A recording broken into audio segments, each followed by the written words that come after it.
So, Dr. Robert Watson, he is an author, historian, professor, and media commentator. He has been interviewed by hundreds of media outlets, including CNN, The New York Times, BBC, Hardball with Chris Matthews, and The Daily Show with Jon Stewart. He also served as a Sunday columnist for the Sun Sentinel, and he's been a political analyst for NBC, the Irish Public Radio, and Australian Public Broadcasting.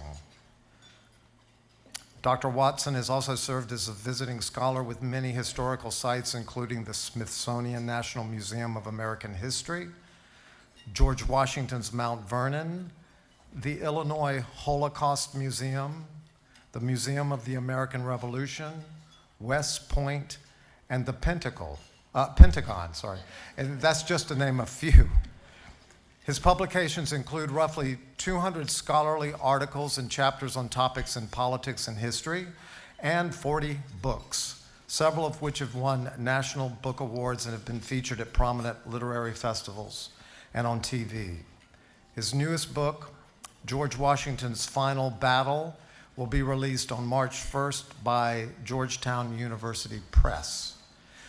So we're very pleased to have Dr. Watson here today, but before we bring him on, don't come up yet, because we have a short video that we want to present to everyone prior to his presentation.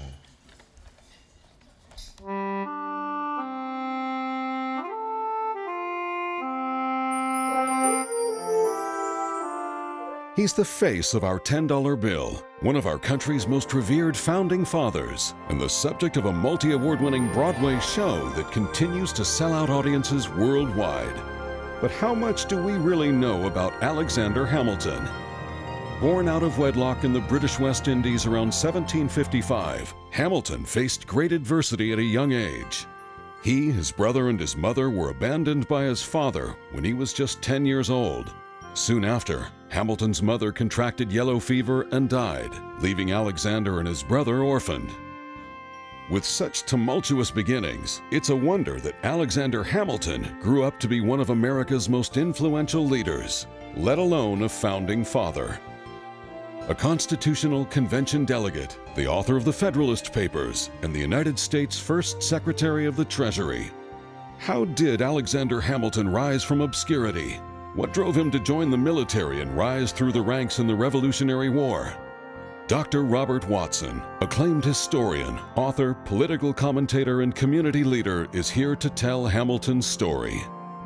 A behind-the-scenes look that will reveal some surprising, little-known facts about his life and stories that were the basis for some of the major scenes in the famed musical. The Kravis Center is proud to present Hamilton, the man behind the musical, with Dr. Robert Watson. Ladies and gentlemen, please welcome to the stage Dr. Robert Watson. Okay, thank you. Can everyone hear me all right? A pleasure to be here. Thanks to the Stearns for the sponsorship of this program, and to the board and staff, thank you for the opportunity to be here. First off, how many of you have seen the musical? Let's see a show. Okay, everyone. How many of you like the musical? Okay, everyone, right, yeah, me too. It's marvelous, and the Kravis did a fantastic job, and we were fortunate to have such a great cast. So I've always been a Hamilton fan. There's this nerdy joke between historians when historians meet one another, and I've done this from David McCullough and Ron Chernow down to whatever professors I meet at conferences. When historians meet one another, we always say, okay, Hamilton or Jefferson. And then we judge one another by who we like. And my son, who's a college student, is named for Alexander Hamilton, so I've always been a Hamilton guy. I never liked Thomas Jefferson, actually. So for years, I felt like this lone wolf, this lone voice in the wilderness, because everybody liked Jefferson. I'm happy to say that wherever I go now, it's like 95% Hamilton. So I go, okay, Hamilton, and everybody goes, Hamilton, right? And also McCullough, Chernow, Gordon Wood, Joe Ellis, all these Pulitzer Prize winners, I've asked all of them. Everyone said Hamilton over Jefferson. So I can't wait to tell the story for you. Also, about 4 years ago, when the musical got very big, I decided I would fact check the musical because I'm nerdy like that. And I fact-checked it line by line, and I'm here to tell you it's over 90% spot on. So Lin-Manuel Miranda did a heck of a job and was wise to use the Pulitzer Prize winner and famed biographer Ron Chernow as his technical consultant. Chernow told me every single scene, every single line he was advised on, just to make sure that they were representing this as historically accurate as they could. So, and then armed with the fact-checking, it allows me then, when I go to academic events and museums, to debate my colleagues who would dismiss this as, quote unquote, just a musical. As a great fan of the theater and Broadway shows and musicals, I'm always happy to defend. So the other thing that happened was about 4 years ago, I had a book called The Nazi Titanic, a strange title, shocking story about the final days of World War II and the Holocaust. And happily, the book did okay for me, and I got to do I think it was like a 36 city book tour. And book tours are wonderful because everybody's either read your book or they're going to buy your book, and you get to talk about your book. It's like talking about your grandkids, right? And getting paid to do it. Here's the bad news. The publisher tells you to save your receipts. I'm sure McCullough, they buy his ticket. For me, they say save all your receipts and then submit them to us. And then you get your book royalty check about 6 months later.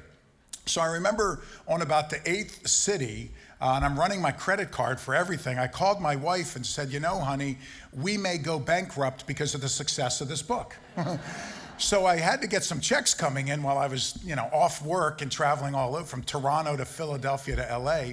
So what I did is I started calling the local universities and I said, and museums, would you like someone to talk about Alexander Hamilton? And of course, every place immediately said yes. Not because of me, of course, but because of Hamilton, right? And as a professor, I've been a professor for almost 30 years, from Hawaii to London, from Yale to Stanford. And here's what I know. Even if I offer extra credit and buy pizza, no students come out for anything, right? I would walk, the first one I did, I think, was at Penn, then I went to University of Toronto. Hundreds of students showed up. And when I walked on stage, they started rapping the beginning of Hamilton. And anybody have a kid or grandkid that knows every line in the musical? Okay, I rest my case, right? It was remarkable. And as an historian, very little gets me more excited than having young people develop a passion for history. And it was remarkable. I would say by about my 6th city, when I was doing my Hamilton lecture, instead of lecturing, I would just do an hour of Q&A because the students knew the storyline. And hell must have frozen over, and pigs are now flying. Here's why. I have had multiple college students raise their hand and ask me to talk about the Federalist Papers. Now, whenever I get to that section in my history classes, I usually announce beforehand to all my students, you're allowed to take a nap, and I'll wake you up, when Washington takes office, and, after the... Students, why did the students want to talk about the Federalist Papers? Because whose idea was it? Alexander Hamilton, right? It was Hamilton's idea. And then I have a student that raises their hand and says, Hamilton wrote 51 of them. And I go, actually, it was 51. You're right. And then someone yells, Madison wrote 29. And I go, yes, actually, it was 29. And I say, that's because John Jay, and they all interrupt me and say, he got 6, so he could only write 5. And I would stand there and go, are you kidding me? 19-year-olds know a lot about the Federalist Papers and want to talk about it thanks to a Broadway musical. So that's kind of the backstory. So our story today will start in the year 1685 with something called the revocation of the Edict of Nantes, Nantes in France. I want to bookend my talk with a lesson I'd like to provide you with today. And I'm going to start with this and then end with the same theme. So the Edict of Nantes originated in the 1590s in France, and it was one of the most remarkable and progressive documents of its kind in history. It was one of the first documents in the world that allowed for religious freedoms. So in the Catholic French kingdom, it allowed for freedoms for Jews, for Protestants who were called Huguenots, and others. So it was remarkable. Unfortunately, in 1685, King Louis, the sun god, he revokes it, and wholesale persecution reigns. We would know some of these programs as what we saw in Europe in the 1930s. Purges, expulsions, folks were precluded from holding jobs in government, the law, academia, and so on. And consequently, thousands, and historians still don't even have an exact number, thousands of Jews, thousands of Protestants all fled France and went to points far and wide. One of the families that fled France, they were Huguenots, Protestants, they were the Fawcettes, F-A-U-C-E-T-T-E-S. They fled and they went to an island in the West Indies known as Nevis or Nevis. Now, Nevis, back in the late 1600s, early 1700s, was kind of a place of political and religious refuge. So people from all around the world who were persecuted went there, and the Fawcettes were one of them. The island the name originates with Christopher Columbus. On one of Columbus's transatlantic voyages, he writes down, and this is kind of funny, he writes that he saw a gigantic snow-covered mountain in the West Indies. Of course, we all know that there are no gigantic snow-covered mountains in the West Indies. It turns out Columbus saw a cloud, okay? So he labels this island, there you go, thank you in the back of the room. He labels this Las Nieves, Spanish for the snows, right? So when the English take the island over, they change Las Nieves to Nevis, we say Nevis. That's where it originates. So Jean Fawcett does well. He does so in part because he anglicizes his name and changes his background story. In a day and age before hospital births, birth certificates, DNA, it's very common throughout history. People would move from point A to point B, change their name, change their story, and reinvent themselves. So he does that. He becomes John Fawcett, F-A-W-C. He marries an English woman named Mary Uppington, and they have 7 children. Now, the island is so wretched, overrun by slavery, piracy, hit by diseases, hurricanes, that 5 of the 7 children die in infancy. Unimaginable, 5 of the 7. Mary Uppington, Fawcett, the wife, does something that no woman did at the time. She tires of her husband's philandering, so she leaves him. This was almost unprecedented. She takes the youngest daughter, Rachel, who is around 16. The historical record is spotty. I'll let you know what we know about her. She takes her and she moves to the nearby island of St. Croix. Because St. Croix is Dutch, therefore she can press reboot and start her life over again. Now, what she wants to do, and this is very Palm Beach, so here's your local tie-in. She wants to marry her daughter into money, okay? So she announces that Rachel's coming into a great fortune, which she was not. You could imagine her going to Worth Avenue today and strolling the streets, right? So he announces that she's coming into a great fortune. Secondly, she's going to use Rachel's beauty to snag a wealthy husband. The handful of letters, 5, 6, one we're not sure about, the handful of letters, we historians, the handful of letters that survive about Rachel, they don't say she's good looking. They say she's Cleopatra, the Venus de Milo. One wrote that once in a century, God will make someone like this. So not unlike the good-looking crowd here today, right, Mike?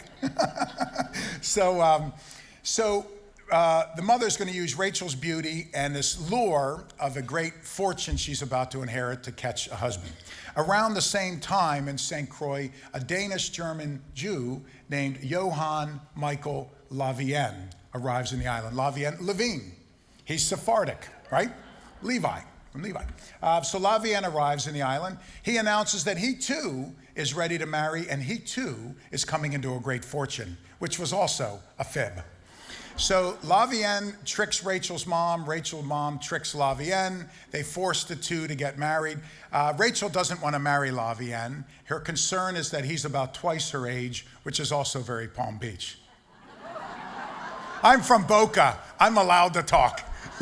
It's very Boca. So my wife and I always call it Boca family values. So at any rate, so Rachel marries Lavienne. Lavienne borrows lavishly on the plantation, the wedding, a home, and afterwards they find out they don't have any money. So what happens is Lavienne is facing arrest. In the 16 and 1700s, it was very common. Some of the founders here in our country struggled with it. That is debtor's prison. So if you couldn't pay a debt, they'd allow the person you owed money to send you to jail for a period of time. One night just to scare you, a month, whatever it took to get you to pay or to be punished. So Lavienne is facing prison. What he does is he cuts a deal with the authorities. That would be the church and the government, which once upon a time in history were one and the same. And the deal is this: even though they were after Lavienne for being in debt, they were mostly after Rachel.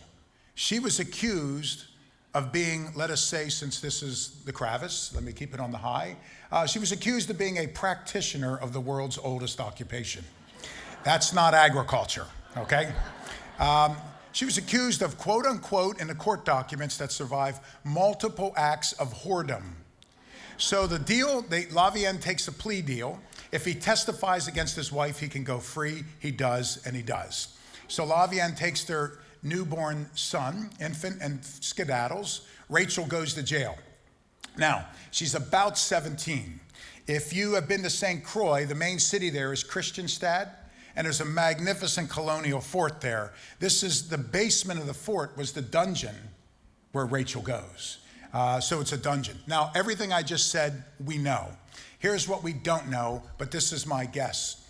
My guess would be that Rachel probably would have been the only woman in the prison, and that's a pretty safe bet for the time. Secondly, this would have been the equivalent of a death penalty. Think about the diseases and the putrid water, the lack of hygiene, the lack of medical care, attacks from other prisoners, and a beautiful teenage girl going into this dungeon. That would have been the end of Rachel Fawcett Lavienne. But she gets a break. It turns out that the captain of the fort, one Bertram Denully, Denully, is a bachelor. You know where I'm going with this, right? He gets one look at his beautiful charge, and he falls head over heels for Rachel. He, let's say, visits her in her prison cell, and around this time, Rachel actually comes into a little bit of money. So we don't know where and how. Here's my argument, and I've bounced this off of historians for the last 25 years, and most agree.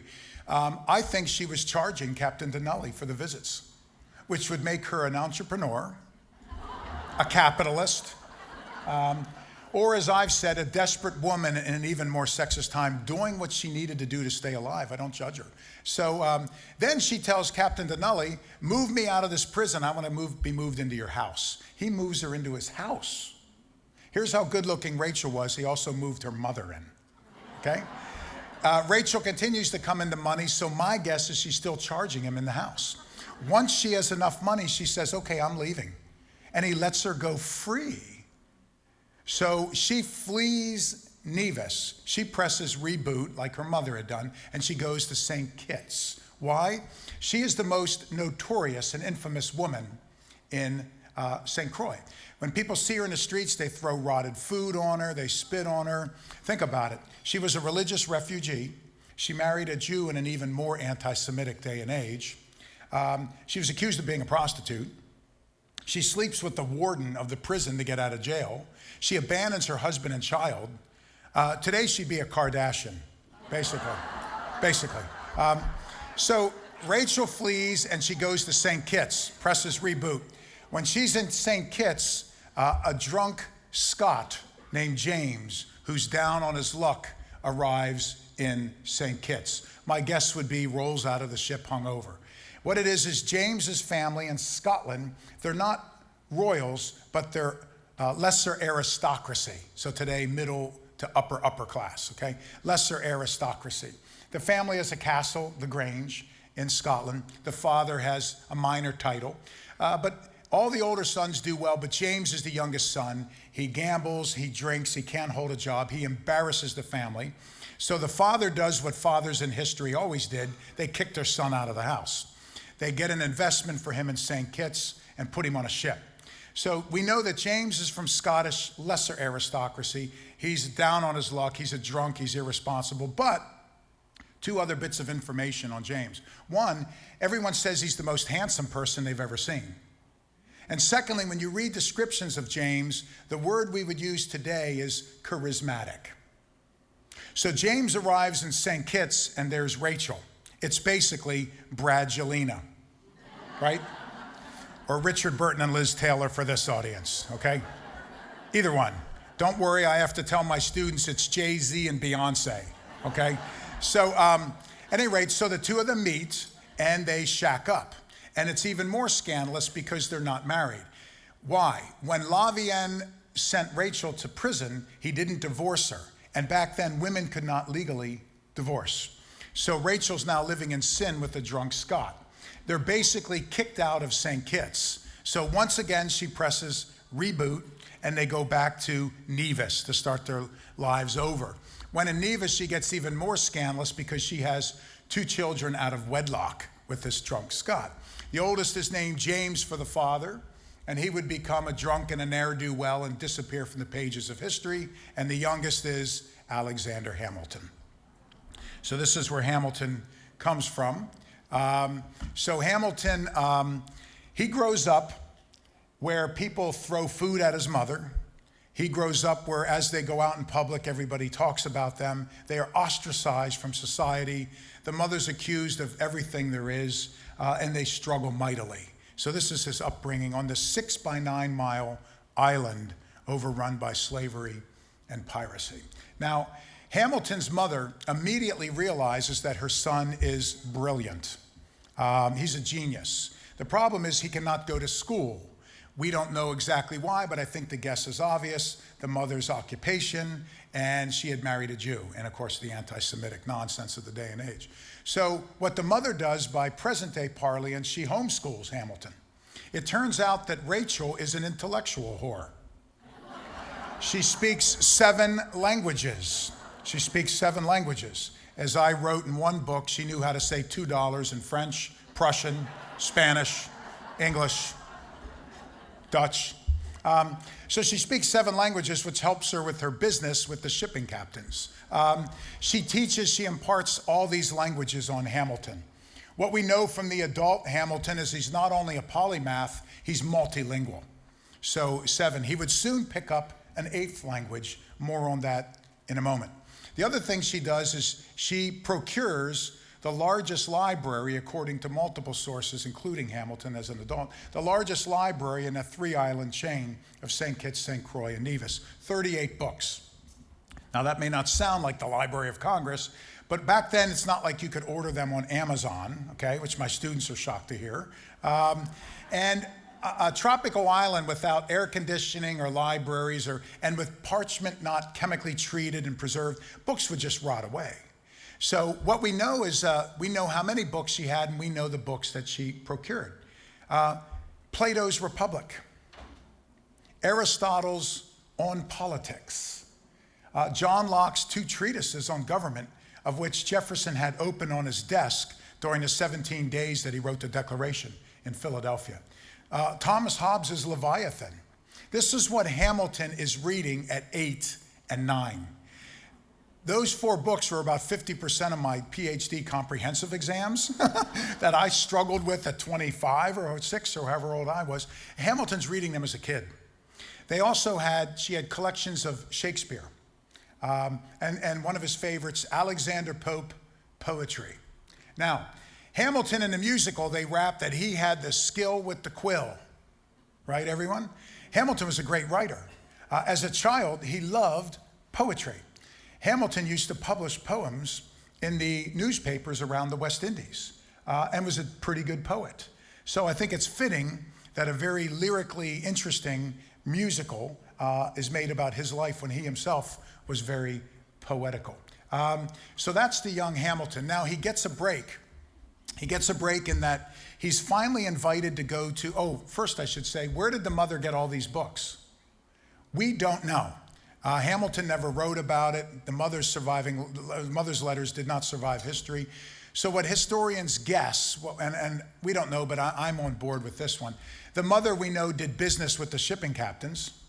When you go up to the captain's quarters, there's probably a collection of books on the shelf. And the mother probably said, which are the best books? Which are the most cerebral? The captain said, this collection of Shakespeare. So she probably said, I'm taking it. And because she was Cleopatra, the captain said, sure. And I imagine Rachel looking at him and saying, if you don't give it to me, you get no more of this. That's our guess. Okay? So this is what Hamilton grows up reading. He gets a break, he gets to go to school. It turns out that the island of Nevis has a large Jewish community. They're Sephardic. They're refugees who fled various programs and expulsions throughout Europe. Remember, Spain and Portugal had multiple expulsions of Sephardic Jews in the whole Iberian Peninsula in the 14, 15, and 1600s. So an early English census puts the Jewish population in the island of Nevis at, get this, 1 out of every 3 whites. So it's a large population. There's a synagogue and there's a Hebrew school in the island. The headmaster of the Hebrew school knows about Hamilton's mother being married to a Sephardic Jew, recognizes the persecution that the Hamiltons face. The drunk Scott's last name was Hamilton. James Hamilton, that's where the name comes from. So they invite young Alexander to go to the Hebrew school, and he picks up an 8th language, Hebrew. The headmistress of the school, Hamilton refers to her in writings as the Jewess. That sounds bad today, but back in the early 1700s, it would be like calling someone ma'am, your honor, chancellor. It was a great title, like headmaster. So the Jewess. She, other than Hamilton's mother, she's the other person that recognizes the genius in this little kid. And she kind of becomes his adoptive mom, takes him under her wing, and Hamilton would be at the top of the class at the Hebrew school, learns Hebrew. We know this from Hamilton, his youngest son, Philip, with 1 L, who's named for the oldest son who dies in a duel, like his pop, who's also named for the Hamilton's wife's father, General Philip Schuyler. The youngest son would later write that he remembers the father making all the children learn to recite the Decalogue in Hebrew. He also remembers Hamilton telling them stories of Abraham and Isaac and Jacob and Moses and Noah at nights in both English and Hebrew to have them learn their biblical stories. So Hamilton picks up Hebrew. The Jewess, the headmistress, she says to this brilliant young kid at a tender age, "What do you want to do when you grow up? You've got to leave this island. You're remarkable." Hamilton, as a kid, develops a 3-point plan. I'm 57, I still don't have a plan, okay? Hamilton says, when I grow up, I'm going to change the course of world history. So in addition to being ridiculously handsome, ridiculously smart, ridiculously charismatic, he was ridiculously audacious and borderline arrogant. Hamilton says, I'm changing the world. Remember, he grows up on a 6-by-9-mile rock with a French whore as a mom and a group of Sephardic refugees raising him. He's going to change the world. Here's his 3-point plan. Number 1, he said, I know enough from history that I need a war. I wished for a war, they rap in the musical. I knew it was the only way to rise up, right, everybody? So what a read of history, that during times of war, people can achieve greatness. So he needs a war so he can show what he has. Secondly, he said, I'm going to find the greatest man of my times, and I'm going to latch onto his coattails. I'm going to ride him to a shooting star. Thirdly, he says, I watched my mother, and she can make any man do anything she wants. He goes, and this is not why I named my son for him. He says, I think I could make any woman do what I want. He says, so I'm going to make money the old-fashioned way. I'm going to marry up socially, which is very Boca, okay? I'm going to let Palm Beach off the hook here for a moment, okay? Very Boca, very Boca. So that's his 3-point plan, 3-point plan. So his headmistress is working with him, but that's all interrupted. It turns out the mother is summoned to go back to St. Croix. It turns out that Lavienne shows back up. He had met a woman, so now he wants a divorce. And for the divorce to occur, both partners had to be there. So Rachel has to go back to St. Croix. Can you imagine the feeling she must have had of going back to a place where she was imprisoned and was accused of being a whore and being written about in newspapers and spit on? And whatever her 2 little boys, James and Alexander, don't know about their mother's past is now going to be public information. So poor Rachel. She takes the boys to the island. When they arrive there, the stories about her are such that the drunk Scot, James, abandons the family. He goes to Trinidad, and he basically just wanders around and disappears from history. So she's a single mother now raising these 2 boys. But she gets the divorce. And all of this prompts her to open up a legitimate business. She opens up a supply business where she furnishes all the ships that dock at the island with nails, fresh fruit, water, etc. Remember, she already knew all the shipping captains. So her business prospers, right? Prospers. Now, these ships that would pick up and drop off slaves or tropical fruit or sugar cane or whatever, this is the equivalent of a Fortune 500. These are multinational corporations, right, everybody? So Rachel's does very well for herself. Her business partner is 10, 11, 12-year-old Alexander Hamilton. He's the office manager who handles all the financials. Hamilton, it turns out, is a genius mathematically and financially, something that George Washington would later recognize when he asks Hamilton to solve the financial crisis, and he does. So we have accounts, which I still have trouble believing, though I've read them over and over. There are accounts where these shipping captains, when they would be doing business with Rachel, they would seek out her son's services and have this boy aboard the ship and redo the ship's logs, manifests, and records. Imagine a Fortune 500 asking an 11-year-old kid to redo their audit, but Hamilton was so brilliant. So things are looking up for him finally. And then the roller coaster continues. A yellow fever epidemic hits the island, and it kills an estimated half the population. Half the population. Remember, the bubonic plague in the 1300s kills a third of Europe. Half the island population. Hamilton and his mother both contract it. They're both dying. She goes quick. He's now an orphan. The church and the authorities throw Hamilton and his brother James out of the home before the mother's even buried.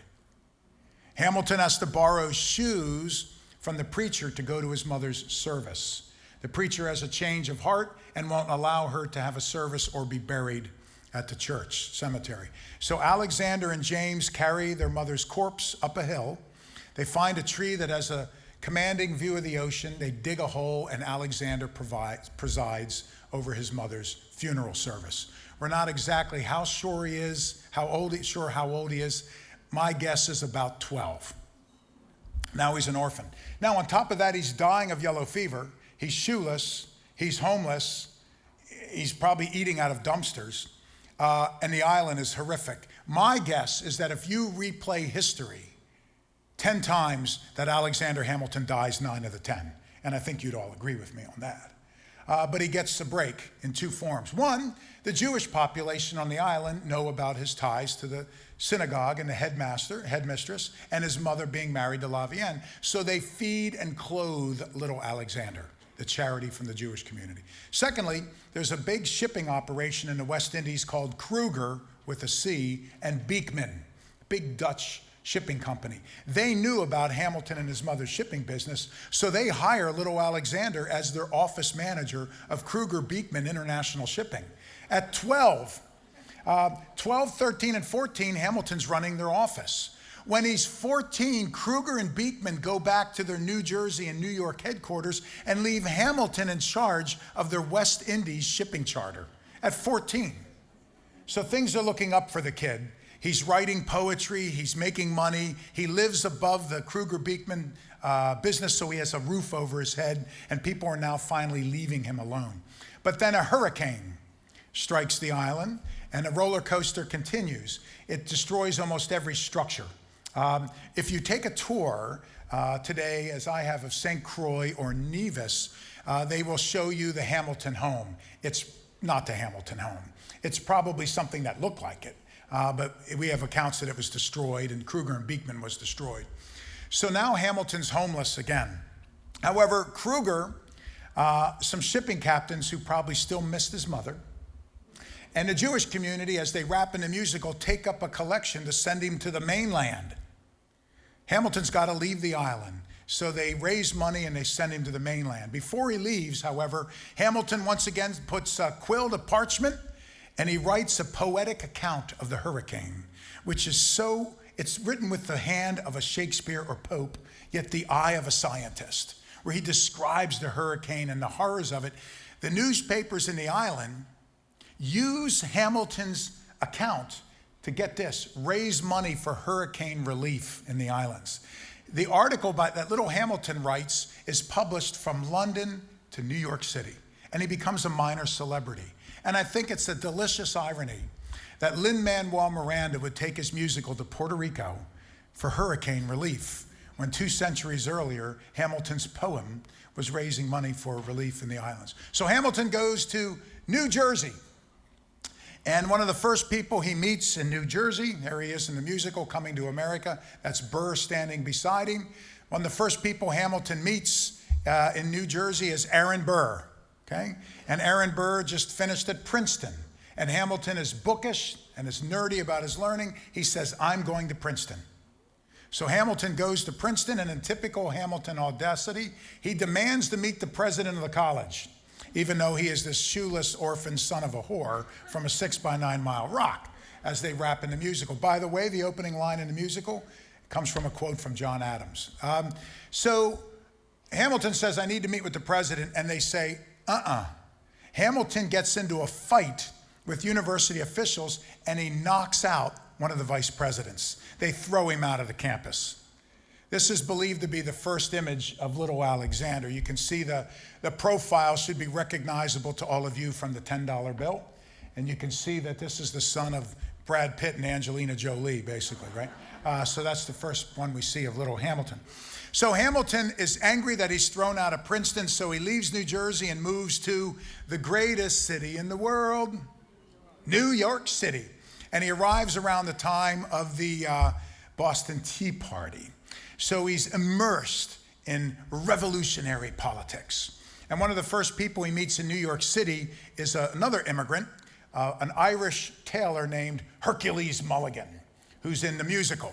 Do you remember there's a larger built African-American man who wears like a gray do-rag and he does the gangster rap? That's Hercules Mulligan. So Hercules Mulligan was an Irish tailor. He lets Hamilton live with him while he's getting his feet on the ground, and he's the one that introduces Hamilton to the Sons of Liberty.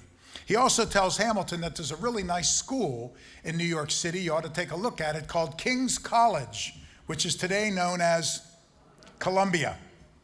So Hamilton goes to King's College, and because he's Hamilton, what does he do? He demands to meet with the president of King's College, who is Miles, with a Y, Cooper. President Miles Cooper. Hamilton barges into his office. Miles Cooper is so smitten with Hamilton. Why?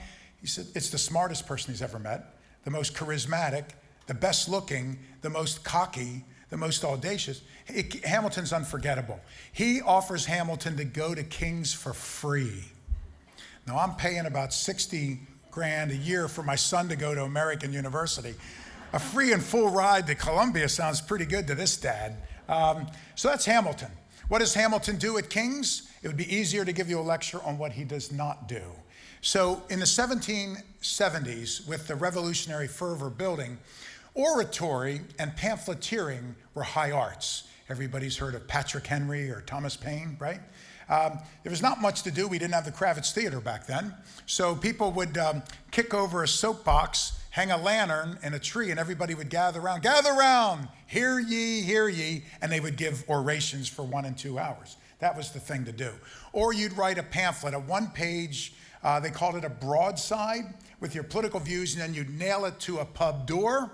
Everybody reads it on their way into the pub door, or if you're illiterate, they tell you about it, and then the pub debates it. So one of the most famous orators and pamphleteers in New York City was a fellow named the Most Reverend Samuel Seabury. He's also in the musical. He's the one in the musical, everybody, that stands up and says, hear ye, I am Samuel Seabury, and I have 3 thoughts on the proceedings of the Continental Congress, quote unquote. And then he bashes us. Why? Seabury is a loyalist, a royalist. He's pro-crown. So what we know from Seabury, Hamilton, and multiple newspapers and broadsides is one day when Seabury's giving a famous oration, this audacious teenage kid shows up and challenges him to a debate. Seabury foolishly accepts the challenge. I'll let you guess who won the debate. Hamilton smokes him to the point that Seabury refuses to ever even speak to Hamilton again. And then Hamilton rubs salt into the open wound. Wherever Seabury's broadsides are tacked, Hamilton writes a refutation and tacks it over top of it, and everybody reads Hamilton. The other thing he does is a rowdy mob of patriots show up at King's College, and they want to kill or tar and feather President Cooper. Why? Cooper is a loyalist or royalist. You have to be if you're the head of King's College, right? Even though Hamilton is a patriot, Hamilton risks his life, holds off the mob, and helps President Cooper to escape with his life. Now remember, textbooks, I think, do a horrific job of discussing tar and feathering. It's always kind of a comical cartoon. They'd strip you, pour scalding hot tar over you, roll you in feathers, and put you on a post outside of town, sometime for days. If you lived, you'd have third-degree burns and then die from that. So Hamilton risks his life and saves President Cooper's life. I always tell my son that was Hamilton's freshman year. No pressure. Finally, the other thing he does is, do you remember what was the first thing Hamilton wished for to change the world? I wished for a war. I knew it was the only way to rise up. The war, the revolution, comes to New York City, late summer, 1776. As they accurately wrap in the musical, 32,000 men leave England under General Howe and his brother Admiral Howe. This constitutes the largest expeditionary force ever to leave English shores at the time. And they set sail in an armada of warships for New York City.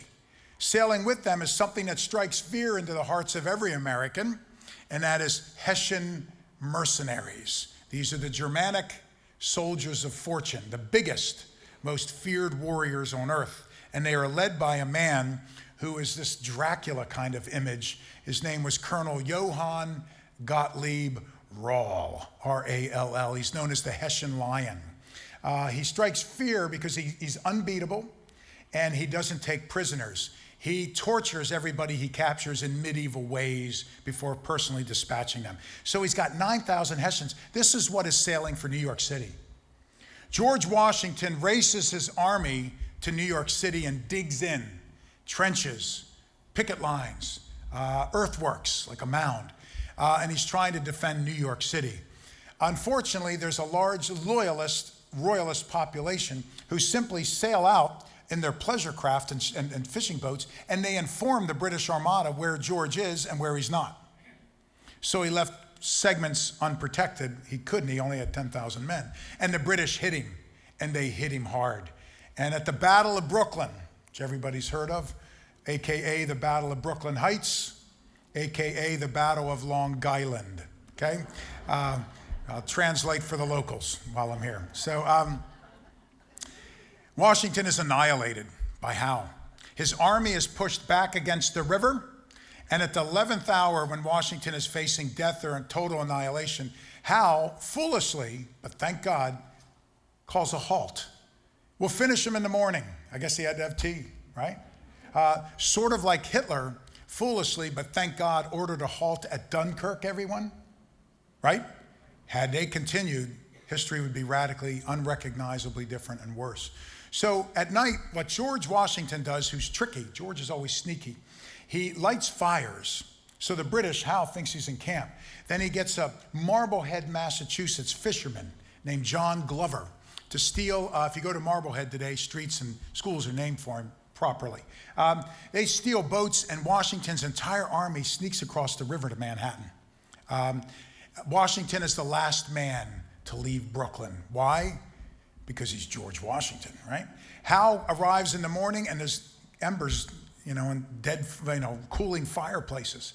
Washington tricked him. Howe crosses and chases Washington up Manhattan. Washington's army is running for its life.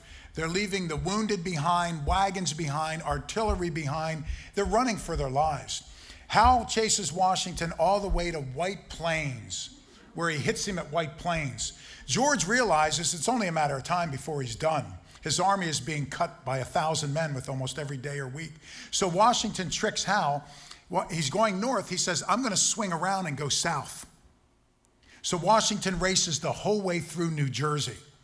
He tricks, the turnpike tolls must have been outrageous, right? But the saltwater taffy made up for it. So he's racing across New Jersey. He throws Howe off the scent, but not Colonel Raw. The Hessian lion gives chase. Whenever he catches some of Washington's stragglers, he has them hanged. And then right before they die, he says, cut them down. As they're ready to thank him, he has them hanged again. When they're ready to die, he cuts them down. And when he tires, he bayonets them to trees, pulls the musket out, and leaves them as a calling card. That would become very important in a moment. So Washington races across New Jersey. Thank goodness Governor Christie wasn't in office, because the bridges were open. Bridges were open. Washington crosses the Delaware, right, which separates New Jersey from Pennsylvania, and sets up camp. It's about Christmas. And we all know that the Hessians and Ross set up camp on the other side at Trenton.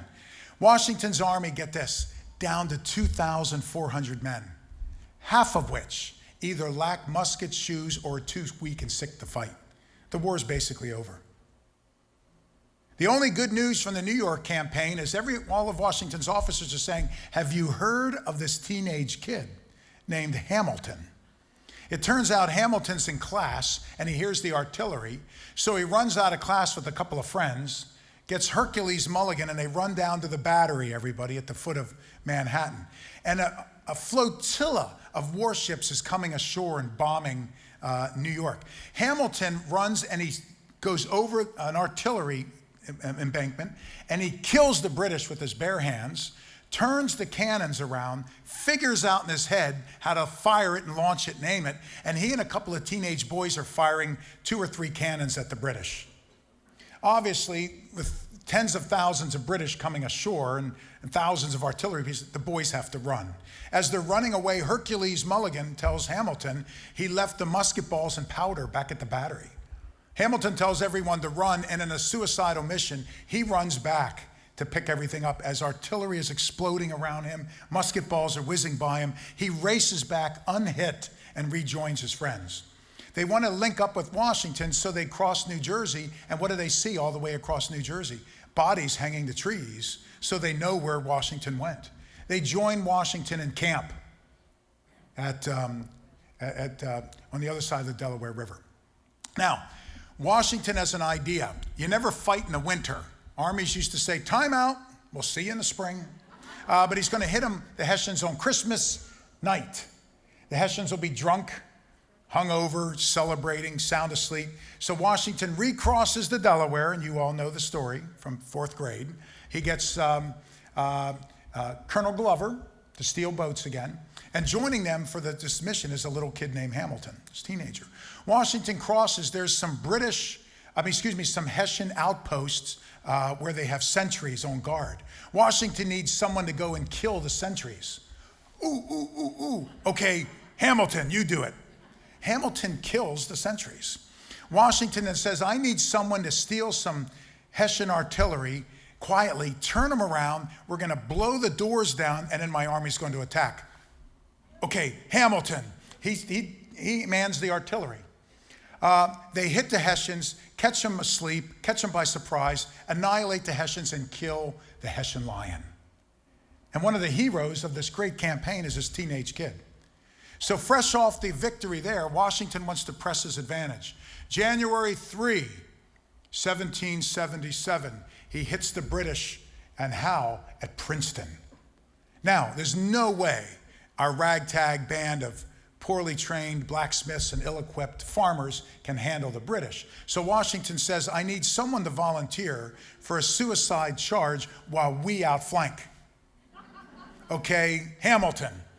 He lives through it. Washington shocks and surprises the British in hitting them at Princeton. After this battle, Washington's generals approach him, including Henry Knox and Nathaniel Greene, my opinion is best, and they say, have you heard of this kid? In the musical, they say what? This kid's insane, man. I don't think that's what they said in the real world. And Knox and Greene are arguing, I want this kid on my staff. Can we put this, illegitimate kid from the West Indies on our staff? And they're arguing back and forth as to who gets him. Washington says, no, he's on my staff. What was the second thing Hamilton wanted to do to change the world? latched himself to the coattails of the greatest man. George Washington, check. Washington makes Hamilton a colonel, his chief aide de camp. Hamilton handles all the financials. Hamilton works with the Jewish financier Chaim Solomon to finance the revolution. Hamilton writes all Washington's speeches. Hamilton handles the correspondence. This teenage bastard, orphan son of a whore, is made the liaison to the Continental Congress, which they were not happy about. Hamilton. Washington puts Hamilton in charge of translation, too. Remember, thanks to Hamilton's mother. Baron von Steuben and the Prussians train our military that winter. None of them speak a word of English. Washington doesn't speak Prussian. Oh, okay, Hamilton speaks Prussian. You got it. The French, right? Lafayette, Rochambeau, they're there. Washington doesn't parlez-vous. Hamilton, his mother was French. The Spanish help us in La Florida. Hamilton, I hablo español, yeah, see? The Dutch helped finance the war through John Adams and Chaim Solomon. Let me guess. Yeah, Hamilton speaks Dutch as well. Hamilton, and Hamilton. It's amazing. Let me show you a couple of images and I'll continue on. So there's the four fellas. On your left, that's supposed to be the Marquis de Lafayette. The big guy with the do-rag is Hercules Mulligan. The man with his hand in the air is John Laurens, the only one of the four who wasn't an immigrant, and of course, Lin-Manuel Miranda as Hamilton. These are Hamilton's three best friends, and they existed in real life.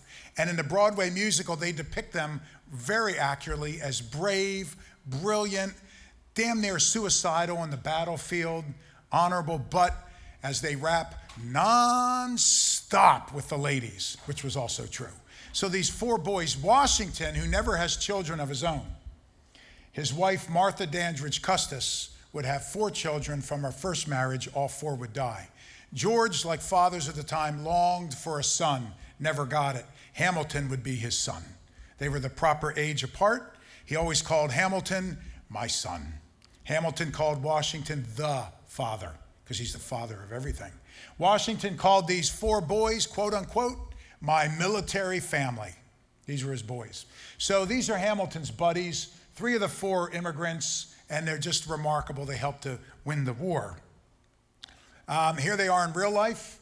That's the Marquis on the left, who was 18 years old when he was given command of a regiment to help win the Revolutionary War. I've had the great pleasure of addressing a lot of youth groups and student groups and high school commencements and all that, as well as talking to the kids at Stoneman Douglas. And I always tell them to remember that Marquis de Lafayette was 18 when he was winning a war for independence. So don't ever let anyone tell you you're too young to change the world. Next to him, that's the second from the left, that's the real Hercules Mulligan, the Irish tailor. Next to Hamilton is John Laurens. He's from Charleston. If the name sounds familiar, his father, Henry, was one of the founding fathers. John Laurens' father is also a large slave owner. Laurens is an abolitionist, which doesn't sit well with his plantation-owning father in Charleston, South Carolina in the 1770s. Laurens meets Hamilton, who is a hardcore abolitionist as a teenager, and the two of them become best buddies. Best buddies. Guess what? The two of them also believe, teenage boys in the 1770s, they are hardcore advocates for women's equality in the 1770s. I mean, they're ahead of where we are today politically, am I right? Remarkable. So he would become Hamilton's best friend. The father gives Laurens some money and a few slaves. Laurens and Hamilton free them and create the first black battalion. Teenage kids. Remarkable. And of course, that's an older version of the handsome Hamilton there on the end. So Hamilton becomes Washington's right-hand man. He becomes, as they rap, indispensable. Hamilton tells Washington to hire Laurens, and he does. Laurens is Washington's eyes and ears around the colonies. He travels. Hamilton wants to travel, but Washington won't let him out of camp because he's too important. So Hamilton is his right-hand man. So you could say he's 2 for 3 now on the things he wanted to do to change the world. Here's a depiction of the two, and although Washington would have been a lot taller, I like the depiction of the two, which the Kravis team showed in that wonderful movie they put together earlier. The main battle of the war is the Battle of Yorktown in September and October of 1781. Washington has a couple of victories and lots of defeats. What he needs is one decisive W, one big win, and he gets it at Yorktown. It's General Lord Cornwallis is in South Carolina with an army around 8,000, so a big army for the time. Cornwallis is kicked out of South Carolina and races to the Virginia coast, the Straits. The plan is to have the British Navy come down, pick him up at the Virginia Straits, and evacuate him to New York City. That's the plan. There are 4 young boys that win the Battle of Yorktown, Washington's sons. First off, it's John Lawrence, Hamilton's BFF, that kicks Lord Cornwallis out of South Carolina, and in guerrilla nip and run tactics, beats him and chases him and hits him all the way to the Virginia Straits. Hercules Mulligan is such a good tailor, the British command hire him in New York City to do their uniforms. And while he's sewing pants, he's stealing plans. Mulligan knows that the British are going to go to the Virginia Straits, so he leaks it to Hamilton, who tells George, okay? Then what they do is they get the French Navy. So Hamilton parlez-vous with Lafayette, who talked to General Rochambeau and Admiral de Grasse, Grasse, and the French Navy blockades the Straits, and they beat the British Navy. So there's no rescue now. The British are trapped. Washington races his army, and in a World War I style move, he digs a trench in a semicircle to trap them. Washington himself puts the first shovel in the ground. Why? Because he's George, right? Then they start the siege, the artillery bombardment. Who lights the first cannon? George. George, because he's George. However, here's Hamilton's role.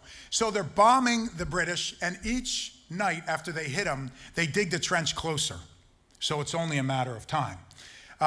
Cornwallis realizes this, so in a desperate move, they try to sneak out along the Chesapeake at night. But who's there? Lafayette. And Lafayette beats them back into the box. Now, the British have a couple of artillery bunkers, batteries, on the outskirts of their fort. And we can't get too close because we'll be shelled.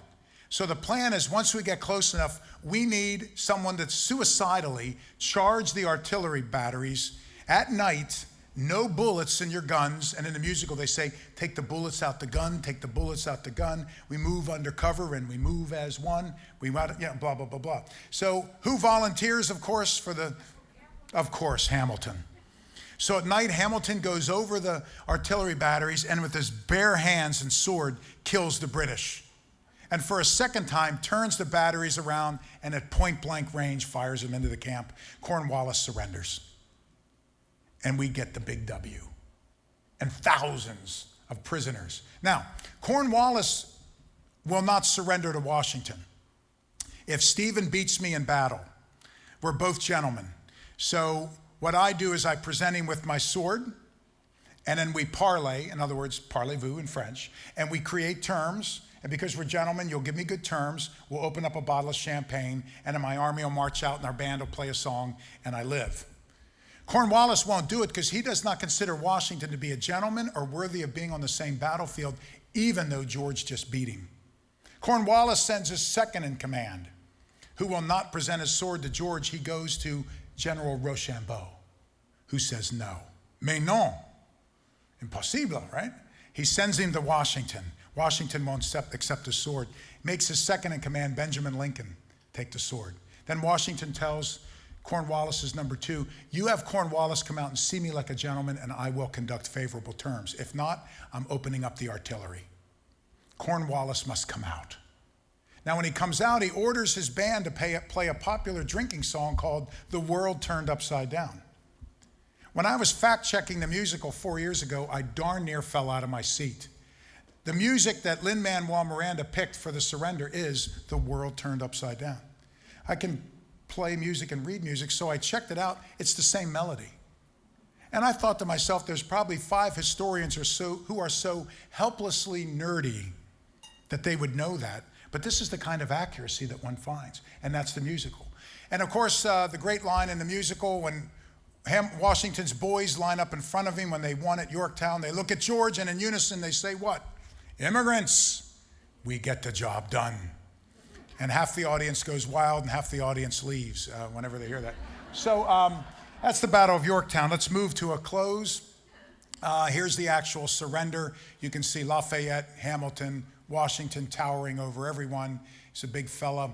Now, the third thing Hamilton wanted to do to change the world was marry up. Remember, Boca? So enter the Schuyler sisters, Schuyler. Anybody been to Albany? Anybody from Albany? Yeah, I wouldn't admit it either. I'm sorry, man. Great city. Love it. I go to Albany, but to see this. General Schuyler is from Albany, and the mansion's still there. Next time you're there, it's in a rough part of town, but go see it. This is where Hamilton courted his wife. So Schuyler is rich, he's a general, he's friends with Washington, a politician, and he has good-looking daughters. So Hamilton says, I'm going to marry a Schuyler daughter. Which one? It matters not. It's not why I like Hamilton. Now, the youngest one, who you can see in the yellowish dress in the back, is Marguerite, a.k.a. Peggy. She's a little too young. The middle daughter, who's in the green in the back, is Elizabeth, Eliza. And she's remarkable. She's an early feminist. She well-read, loves politics, plays the harpsichord, sings, paints, just a remarkable woman. And the oldest one, who's saucy, sassy, and loose, that's Angelica in the front. So Hamilton, it's not whether I'm going to marry a Schuyler, it's which one. So he picks the middle one, Eliza.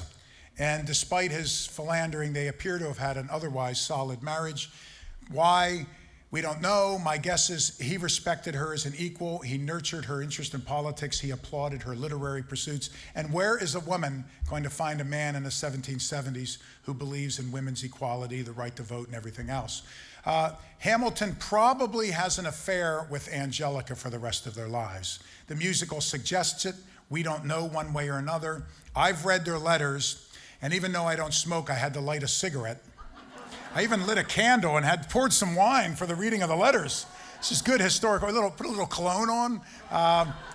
So I read the letters, and I think they did. At any rate, so he marries a Schuyler.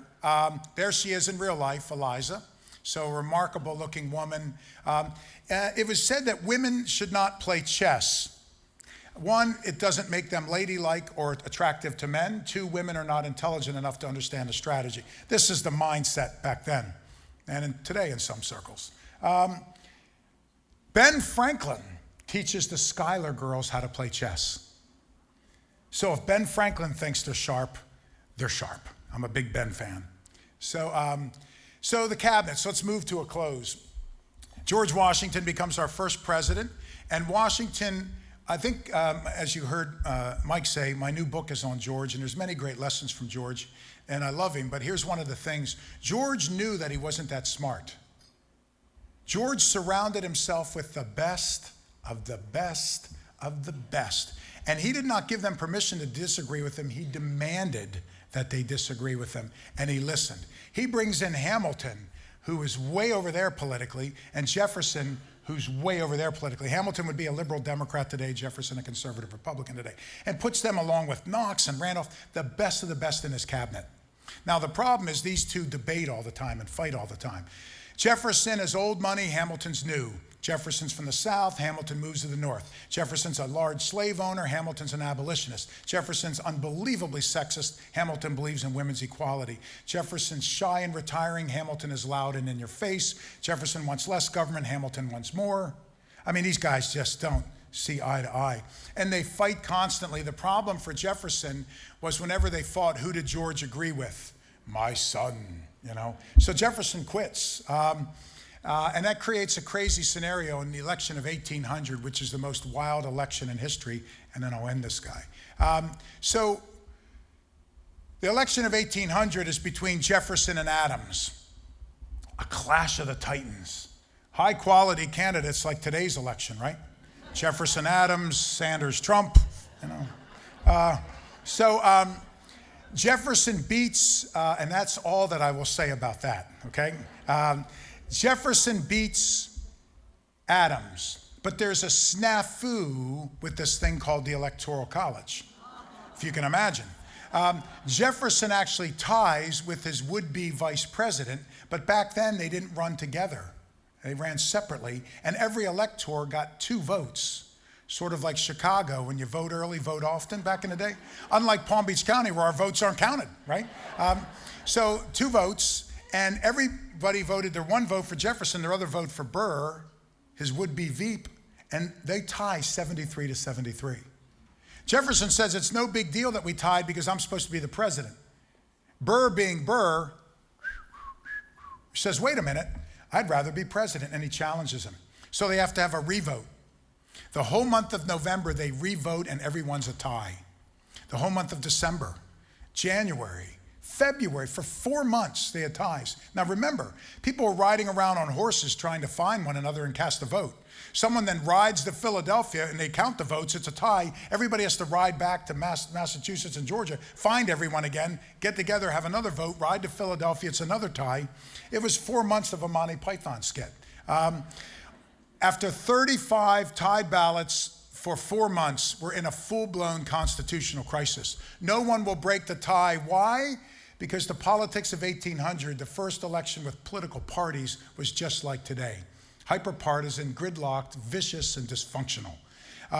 Anyone that broke the tie knew that that was the end of their career, and they were all getting death threats.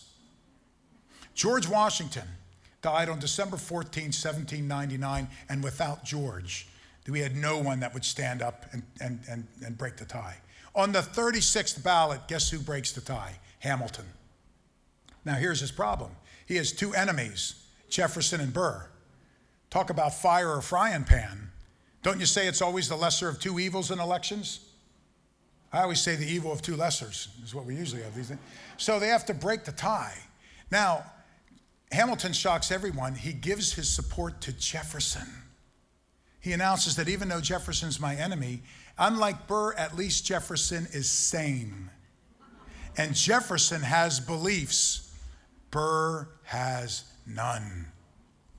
Now, Burr wanted to be Washington's aide de camp. Washington picked Hamilton. Burr wanted to be the hero of the Revolution. That would be Hamilton. After the war, Burr opens up a law firm in New York City and gets all the highest priced clients until Hamilton moves to New York City and opens up a law firm next door, and they all go to Hamilton. Burr fancies himself the main ladies' man in New York City. He's rather a womanizer and narcissist and says, I could bed any woman and do whatever I want. Until Hamilton moves to New York City and all the women fawn for Alexander Clooney. And Burr's angry about that. Then Hamilton costs Burr the presidency, so they're going to go to blows, toe to toe, and they challenge one another to a duel. There's the 2, Jefferson and Hamilton, from the 1800 debate. He's a lawyer in New York City. That's his home in New York City, which he names after the family castle in Scotland, the Grange. It's uptown. You can go see it. He was in Harlem, then moved. The duel. Dueling is shockingly common at the time. They even had the official congressional dueling grounds, which we ought to think about bringing back. Now, they couldn't duel in New York City because New York City is a sophisticated urban place that outlawed dueling. That's why they went to New Jersey. Weehawken, dawn, guns drawn, July 11th, 1804. What it would be is if I challenged Mike to a duel, I would say to him, there's a whole protocol. I would say, sir, I demand satisfaction. That was the code word. He would say then I will meet you on the field of honor. And I would say to him, dawn, and he would say to me, guns drawn, and we'd shake on it and go. So they recreate that in the musical, and there were 10 rules you had to follow. Lin-Manuel made the 10 duel commandments, boom, boom, boom, right? So Hamilton announces he will not shoot Burr. He will fire in the air, which was very common at the time. And they both have a second, and they inform one another. Apparently, Burr doesn't get the memo. They're there. Burr never fully explains his shot, but I believe, historians believe, that Burr looks across the dueling ground and sees someone smarter, more good looking, more successful, who was George Washington's boy, his right-hand man, who was the hero of the war, who beat him in the courtroom. And he was just so filled. Everything Burr wanted in life was denied to him by this cocky, good-looking kid. And Burr fires. The bullet cuts through 3 organs, lodges in the spine. As Hamilton falls backward, he's unconscious. He hits the ground and involuntarily squeezes one off. As he's being rowed across the river, he comes to momentarily and says to a Dr. Hossack, "Be careful, my gun's not been discharged," quote unquote. He didn't realize because he was unconscious. He's paralyzed from the waist down. He would die the next day. Hamilton's the framer that doesn't live to see 50. There's the duel. He's all but forgotten, although his legacy is remarkable. It's Hamilton that creates the plan that gets this nation out of debt. It's Hamilton that wrote George Washington's legendary farewell address, which they rap in the musical. It's Hamilton that negotiated the Jay Treaty and set up public credit and set up treaties with all of our allies across Europe. Hamilton created the National Bank. The Bank of New York designed our currency.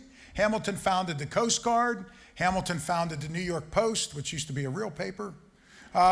Hamilton creates the first abolitionist society in the country, the New York Society for Manumission, and more and more and more. Yet he's all but forgotten until a Puerto Rican American playwright puts quill to paper, puts it to a beat, and the musical takes the world by storm. Let me end with just 2 things. I'm going to end where I began, and then I want to do something from the beginning of the musical. Hamilton's life was one of religious intolerance and religious refugees and being saved by the Jewish community. He remembers, as a lawyer in the years after the war, Hamilton will represent any runaway slave for free. He will represent women for free. He will represent Jews for free. The largest lawsuit won, war ends in September of 1783. In that period from 1783 until 1800, when our capital city is opened, the largest lawsuit won was won by Hamilton on behalf of a French Jew named Le Guin, G-U-E-N, who couldn't get representation, was being discriminated against. Hamilton today would be on the front lines of our fight for rights, no question. Hamilton is asked by King's College to draft a charter for the new school called Columbia. And he does, and he says that this school is open for all people of all walks of life, all faiths, all backgrounds, all Hamilton. This is unheard of at the time. And to make his point, as a fee for redrawing the charter of Columbia, he asked that they bring in a friend of his. He was a Sephardic Jew named Gershon, G-E-R-S-H-O-N, Seixas, S-C-I-X-A-S. Now that is one hell of a legacy. I don't know Lin-Manuel Miranda, to close. I wish I did. I do know Ron Chernow. So I asked Ron Chernow, how the heck did this whole thing come to be? And Chernow said, I get a call one day. Chernow lives in Brooklyn. He says, one day I get a call from this Miranda guy who says, I went to Mexico with my wife on vacation, couldn't put your book down, changed my life. He said, I want to write a musical about this. It's going to be a hip-hop rap musical with a black George Washington, an Asian Mrs. Hamilton, me, a Puerto Rican, is going to play Hamilton. So I said to Ron Chernow, what did you say? And he said, quote unquote, that's the dumbest damn thing I've ever heard in my life. He said, but the guy was so neat, he said, okay, I'll meet with you. So they meet at Chernow's place. And Miranda pitches it, and Chernow says, look, I don't understand rap, I don't like hip-hop. Good luck. And Miranda says, can I try one more thing? And he raps the entire opening of the musical. And Chernow told me, he said, oh my God. He said, I told him, you captured the essence of Hamilton more powerfully, poetically, and poignantly in a 15-minute rap than I did in a 1,000-page Pulitzer Prize winner. I'm on board. And he became the historian. He optioned his book to Lin-Manuel Miranda, and when you do such a thing, you take a fee. He said, I'll take 1%. So my guess is he lives now in Palm Beach instead of Brooklyn. In fact, he may be in the audience. Ron, are you in the audience today? He probably comes to the Kravis. So here's the beginning of the opening rap for you. I will attempt to make you laugh at me. I'm not going to do the whole thing, it's too long, but here's the beginning. I ask that you listen to the words used, and it's the story I just told you. And if you know it, join in, okay? And I'm doing this because I want to be the first person ever to rap at the Kravis, okay? Okay, so how does a bastard, orphan, son of a whore and a Scotsman, dropped in the middle of a forgotten spot in the Caribbean by Providence, impoverished and squalor, grow up to be a hero and a scholar? The $10 founding father without a father got a lot farther by working a lot harder, by being a self-starter, by being a lot smarter. By 14, they placed him in charge of a trading charter. And every day while slaves were being slaughtered and carted away across the waves, he struggled and kept his guard up. Inside, he was longing for something to be a part of. The brother was willing to beg, steal, borrow, or barter. Then a hurricane came.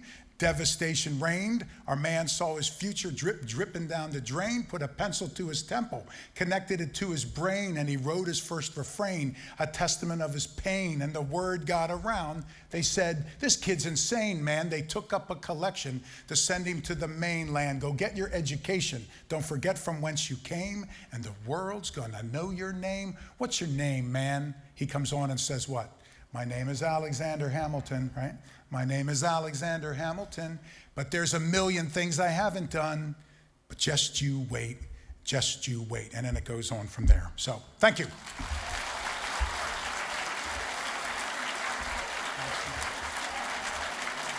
Okay, we can do, we can do question and answer, even though it was about a 7-hour-long lecture. Mike, it's a dinner and learn. How about me?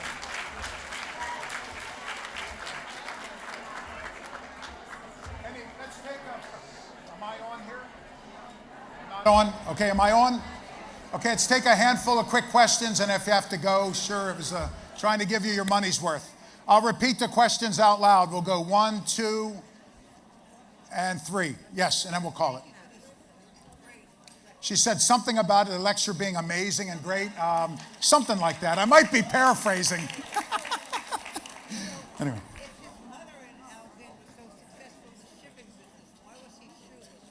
Okay, good. If his mother became successful, if Hamilton's mother became successful in their shipping business, why was he shoeless? Here's why. Because as soon as the mother died, the church and the authorities threw him and his brother out of the house. They took nothing with them. They lost the house. They were shoeless. Hamilton had yellow fever, and they were on the streets. Shocking. Remember, we did not have a system of foster care, orphanages, these kind of. So as an orphan, he was thrown out with nothing. He literally had whatever he was wearing, minus shoes, but then the Jewish community and Kruger, the shipper, would then help him. So good question. Ma'am? Yes, I want to say, I lived in Morristown, New Jersey. Morristown, New Jersey. And Elizabeth Schuyler and Alexander Hamilton were married, and their house, the Schuyler Hamilton house, is in the center of Morristown near the train station. And everybody should go there to see it. Yep. It's a Morristown, historic thing. New Jersey. George Washington used that as one of his winter camps. Ford's Mansion. Hamilton spent time there. Also, Hamilton invested in some internal improvements, today we would say infrastructure, in the area. So there are a number of Hamilton, Washington sites in and around Morristown. I've joined you in enjoying visiting them. Good. There was a ma'am and then this gentleman. Okay? Go ahead, ma'am, with that, looks like a pink shirt. Okay, yeah, I have a question because I thought there was a rumor or something about Hamilton maybe having a different father than Hamilton. Good. His name was Stevens or something? Yeah, Stevens. So there's a lot of information on Hamilton's childhood we just don't know. We know more about Hamilton as an adult than almost every other founder. Why? Because he was such a prolific writer.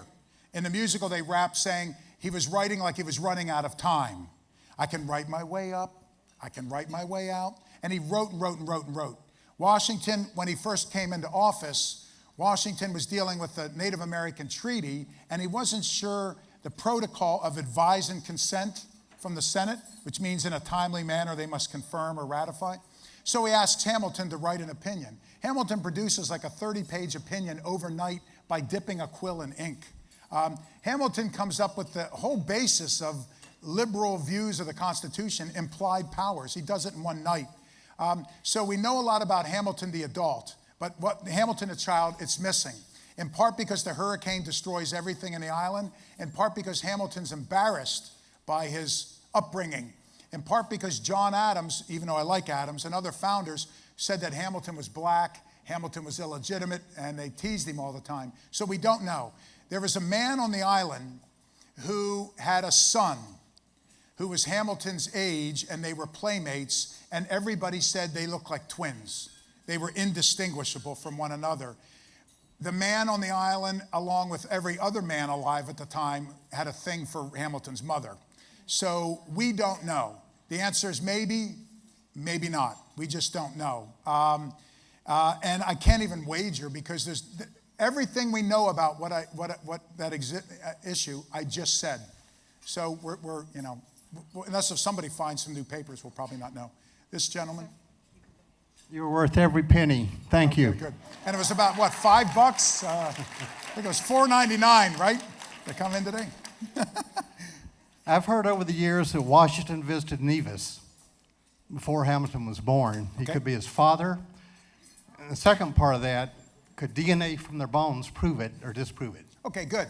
So there's a lot of rumors, and it's on the internet, and some sloppy historians write about Washington went to Nevis 9 months before Hamilton was born. He did not, never went to Nevis. George Washington made one trip out of the country in his life, Barbados.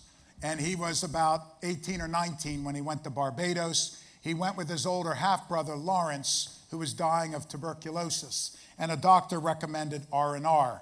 When you go to Barbados, you can see the Washington home where he stayed, which is a lovely home. Lawrence was so ill in Barbados, he didn't get out of bed. And then after the trip, Lawrence is headed for more treatment and dies. So what happens, Barbados is what makes George Washington George in some ways. And that is because Lawrence was scheduled to meet with all these military and political leaders when he was there. He couldn't go, so he sends teenage George in his place. George puts on the uniform with acne and all awkward and gets to meet all these folks. That's when he says, I want to be someone when I grow up. I want to be a general or a lord or a politician. And that's what inspires George. What we know is George loved the island. He goes out every night and dances all night long. We have accounts from Ben Franklin and Ben's daughter. George was an unbelievable dancer.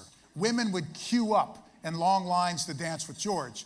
Now, what would happen? Martha would go to bed early, and then everybody would start dancing. And all the women, and George loved to dance with all the ladies. What we know is teenage George went to the capital city in Barbados every night dancing. And as I've written in one book, he enjoyed the tropical fruits. He contracted something when he was there. And we're not sure, but that might have been the thing that rendered Washington unable to have children. We're not sure. But so it was Barbados. Hamilton's mother, as best as we can tell, never went to Barbados. George never went to Nevis. We know that. So yeah, that's, but that rumor's out there. So yeah. What happened to Burr? Where are we? Okay. Oh, hi. Tell what happened Burr. to Burr. Okay. So Burr was well liked up until 1804. Burr was kind of an empty, glad-handing, pressing the flesh, slapping, telling you what you want to hear. Hamilton was hard to like because everybody was jealous of him and he was so loud. And a lot of the framers, even John Adams, could not stand Hamilton, in part because Washington was a lot like me in that he was a shy public speaker. So what Washington would do is he never spoke extemporaneously. Washington would call Hamilton over, whisper in his ear, and then stand like a monument, head and shoulders above it. And Hamilton would say, the general believes, and then go on for an hour. And everybody hated that because they couldn't touch him because it's the myth behind him. So no one liked Hamilton, everybody liked Burr. After the duel, everybody was forced to reevaluate, and you see that everybody said, it was Hamilton who did everything. And Burr was an empty suit. Burr's reputation plummets. That's the end of Burr after the 1804 duel. He doesn't hold public office. He concocts a crazy scheme with a guy named Winchester, a guy named Wilkinson, backed by a young Clay and Calhoun, and Andrew Jackson. These guys are rascals. They were all bitter racists, bigots, rapists. They were horrible people. They concoct a plan that they're going to seize the Southwest, maybe Cuba, maybe Brazil, maybe Mexico, and make a giant slave colony with them as emperors. And Burr's part of this nonsense. It gets caught. Burr goes to jail. They let him off the hook, but he's almost locked away. So Burr dies alone, persona non grata. In the last years of his life, he has one person that visits him, and that's his daughter, Theodosia. No one else will speak to him. So Burr gets his comeuppance. And for an arrogant narcissist like Burr, the fact that nobody likes him and he can't be in power was punishment enough. So yeah, Burr gets his comeuppance from it. Okay, we'll take one more, and then we'll take two more and call it 1, 2. In the show,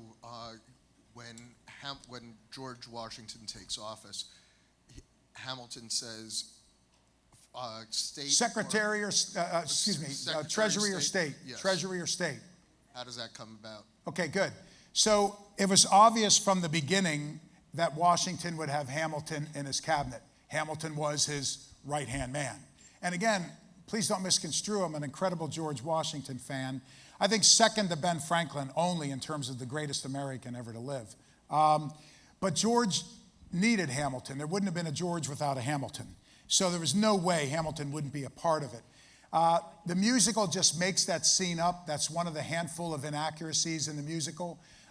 It was Treasury all along because Hamilton was what? A financial mathematical genius. Hamilton worked with Solomon to finance the war. Hamilton found ulterior funding for the war. Hamilton helped sell bonds. Hamilton negotiated with suppliers. Hamilton. So they needed Hamilton to create a bank, design the currency, create public credit.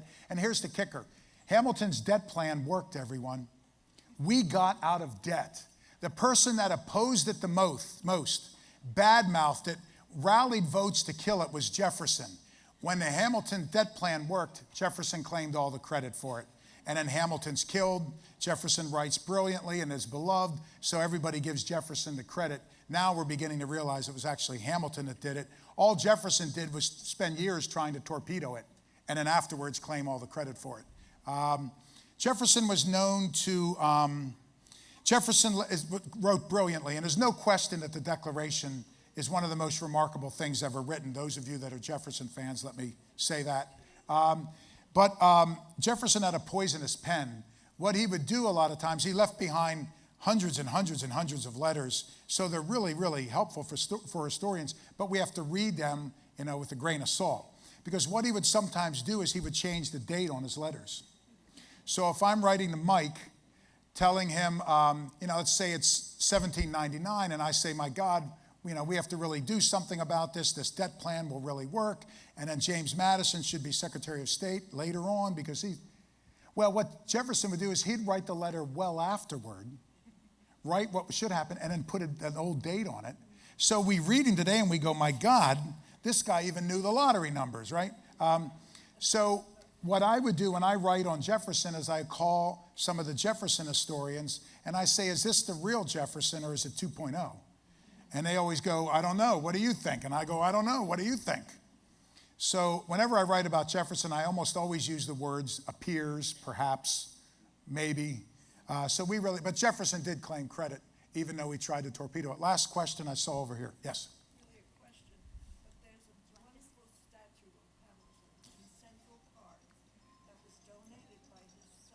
Okay.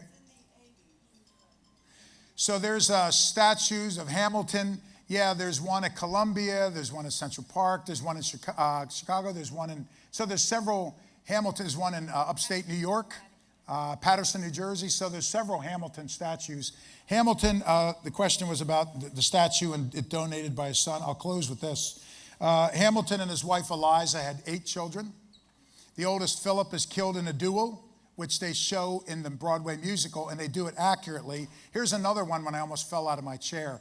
Philip dueled a scoundrel named George Eaker, and when you line up 24 feet across, the referee drops a white handkerchief, then you fire, right? They counted to 10, and then they fire it. They drop the hanky at 10 and fire. George Eaker shot Philip at 7, And Philip's standing there with the gun over his head. And in the musical, when they count 1, 2, 3, 4, 5, 6, 7, bang.